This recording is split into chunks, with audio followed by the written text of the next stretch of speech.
Bismillahirrahmanirrahim. Assalamualaikum warahmatullahi wabarakatuh.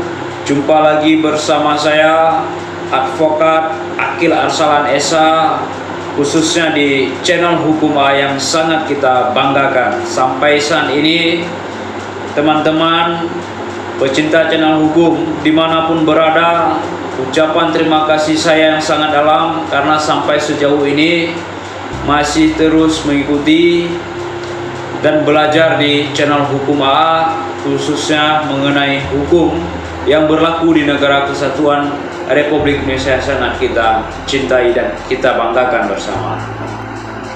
Pada kesempatan yang sangat baik ini, karena ini pertanyaan dari pecinta channel Hukum A, Bang, bila ada seseorang yang mengancam kita, apa yang bisa kita lakukan? Apakah ada upaya hukum? Apakah bisa kita melaporkan orang yang mengancam kita?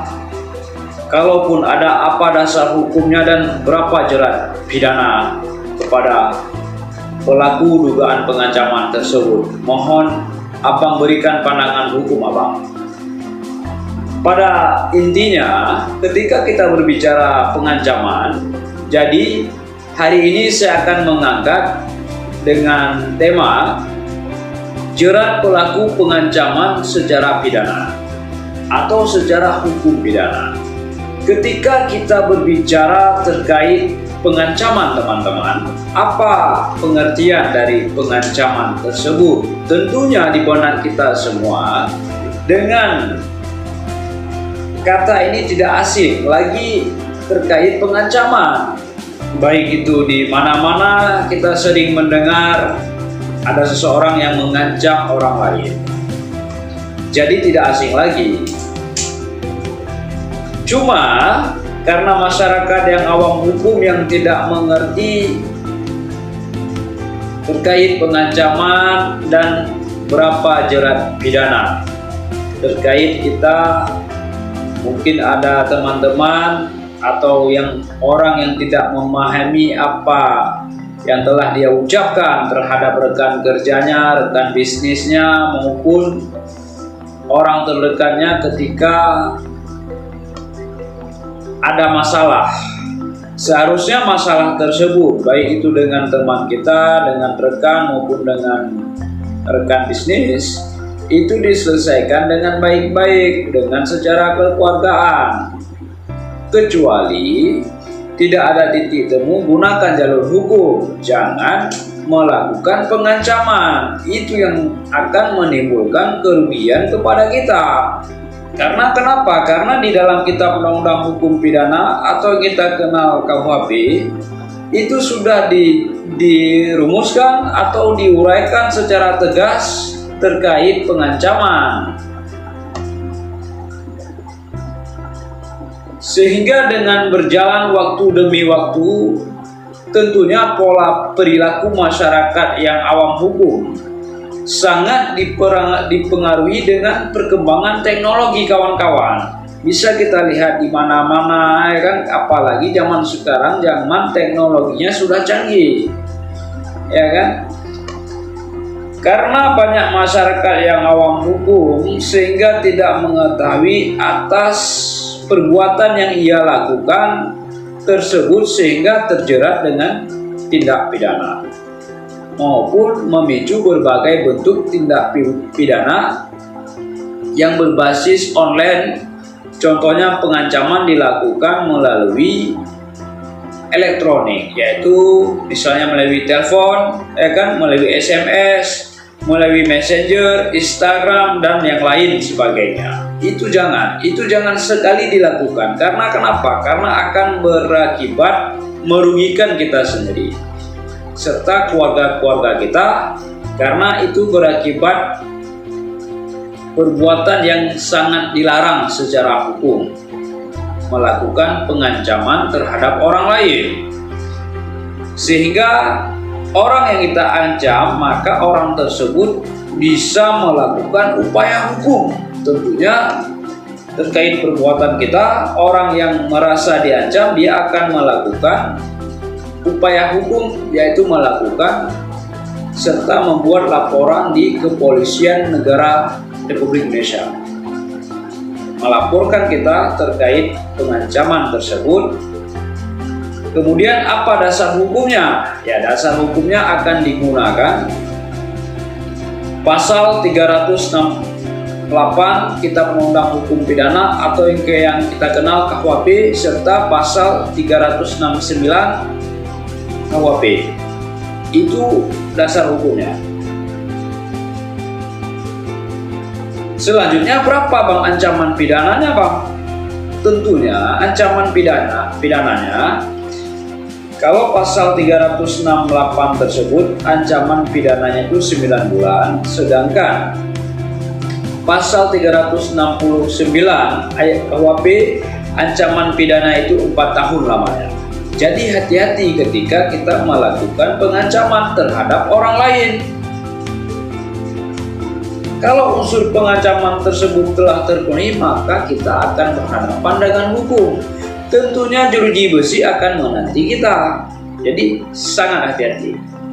Selanjutnya di dalam pasal 368 Kitab Undang-Undang Hukum Pidana atau yang kita kenal KUHP tersebut menyatakan di ayat 1-nya, barang siapa dengan maksud untuk menguntungkan diri sendiri atau orang lain secara melawan hukum. Jadi harus digarisbawahi, secara melawan hukum, memaksa seseorang dengan kekerasan atau ancaman kekerasan untuk memberikan barang sesuatu yang seluruhnya atau sebagian adalah kepunyaan itu atau orang lain, atau supaya membuat hutang maupun menghapus piutang, diancam karena pemerasan dengan pidana penjara paling lama 9 bulan. Ayat 2 menyatakan ketentuan pasal 365 ayat kedua, ketiga, dan keempat berlaku bagi kejahatan ini. Nah, jadi hati-hati kawan-kawan. Selanjutnya di dalam pasal 369 terkait pengancaman menyatakan di ayat 1-nya, barang siapa dengan maksud untuk menguntungkan diri sendiri atau orang lain secara melawan hukum dengan ancaman pencemaran baik dengan lisan maupun tulisan atau dengan ancaman akan membuka rahasia, memaksa seseorang supaya memberikan barang sesuatu yang seluruhnya atau sebagian kepunyaan orang itu atau orang lain, atau supaya membuat hutang maupun menghapus piutang, diancam dengan pidana paling lama 4 tahun penjara. Jadi dia lama 4 tahun penjara.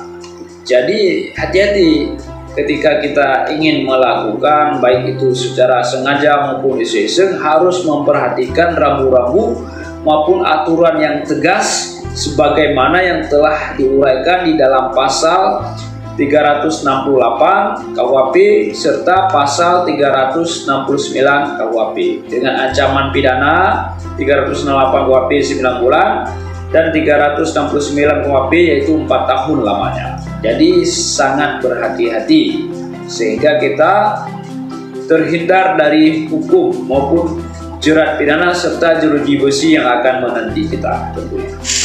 Sebagaimana kedua pasal yang sama-sama mengatur terkait tindak pidana pengancaman, hanya saja perbedaan itu terletak pada pengaturan pasal 368 KUHP yang mengatur tindakan ancaman menggunakan kekerasan atau ancaman kekerasan sebagai kejahatan biasa.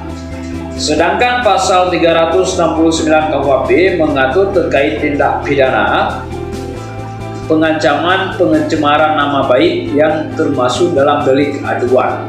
Jadi delik aduan ini harus ada korban yang melakukan laporan di kepolisian sehingga tuntutannya bisa diproses karena dia termasuk dalam delik aduan. Terkait delik aduan ataupun delik biasa telah kita jelaskan di konten kita, di video kita sebelumnya, bisa kawan-kawan maupun teman-teman maupun masyarakat pada umumnya bisa menonton sehingga bisa memahami apa itu delik biasa dan apa itu delik aduan. Selanjutnya, ketika ada seseorang yang melakukan pengancaman melalui elektronik. Ketika kita berbicara pengancaman melalui elektronik, maka peraturan dalam perundangan pun secara tegas telah diatur di dalam Undang-Undang Nomor 11 Tahun 2008 tentang informasi transaksi elektronik, atau yang sering kita dengar di benak kita, Undang-Undang ITE. Sebagaimana telah diubah oleh Undang-Undang Nomor 19 Tahun 2016 tentang perubahan atas Undang-Undang Nomor 11 Tahun 2008 tentang informasi dan transaksi elektronik, atau yang kita kenal Undang-Undang ITE. Sebagaimana dalam Undang-Undang ITE ini mengatur mengenai tindakan pengancaman, melalui media informasi elektronik ataupun dokumen elektronik yang tercantum di dalam pasal 29 Undang-Undang ITE serta junto pasal 45 huruf B Undang-Undang Nomor 19 Tahun 2016 serta pasal 27 ayat 4 Undang-Undang ITE junto pasal 45 ayat 4 Undang-Undang Nomor 19 Tahun 2016 yang menyatakan di dalam pasal 29 Undang-Undang ITE tersebut, setiap orang dengan sengaja. Jadi harus diingat, setiap orang dengan sengaja dan tanpa hak mengirim informasi elektronik dan atau dokumen elektronik yang berisi ancaman, kekerasan atau menakut-nakuti yang ditujukan secara pribadi. Kemudian pasal 45B Undang-Undang Nomor 19 Tahun 2016, setiap orang yang dengan sengaja tanpa hak mengirim informasi elektronik dan atau dokumen elektronik yang berisi ancaman, kekerasan atau menakut-nakuti yang ditujukan secara pribadi sebagaimana dimaksud dalam pasal 29 dipidana dengan pidana penjara paling lama itu 4 tahun atau dengan denda paling banyak itu 750 juta rupiah. Jadi ancaman pidana melalui elektronik ini sangat berat.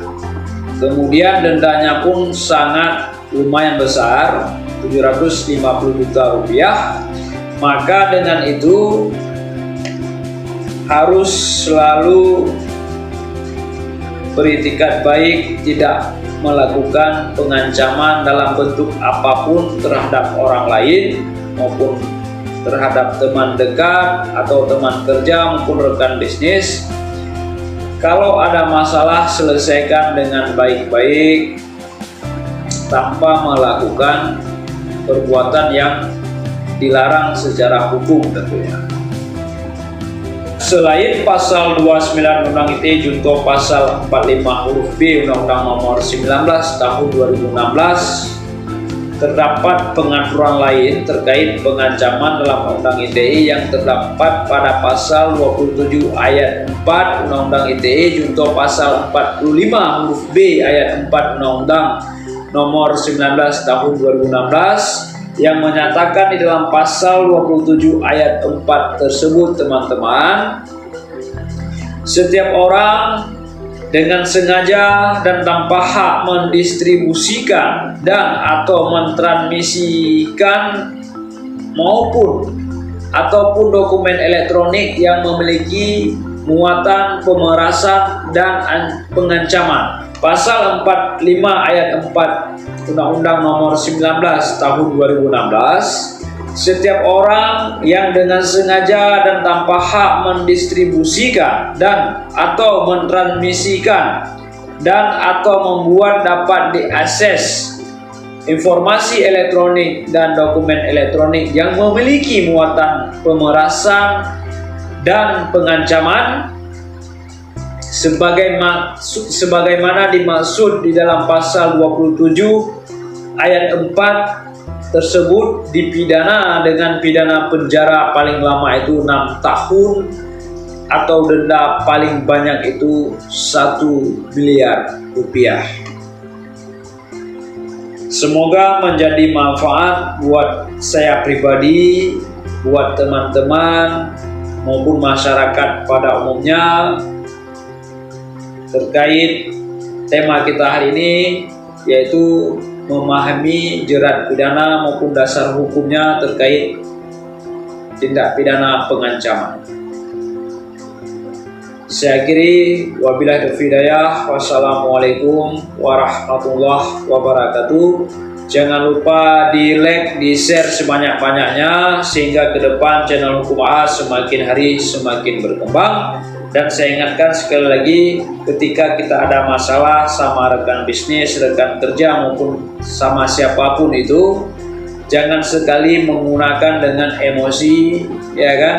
Harus berpikir dengan kepala dingin, harus memperhatikan rambu-rambu hukum, yaitu sebagaimana yang telah diatur di dalam Kitab Undang Hukum Pidana maupun peraturan perundangan yang berlaku di Negara Kesatuan Republik Indonesia, sehingga kita terhindar dari kerugian sebagaimana yang telah diatur di dalam peraturan maupun undang-undang yang berlaku di Negara Kesatuan Republik Indonesia sangat kita cintai.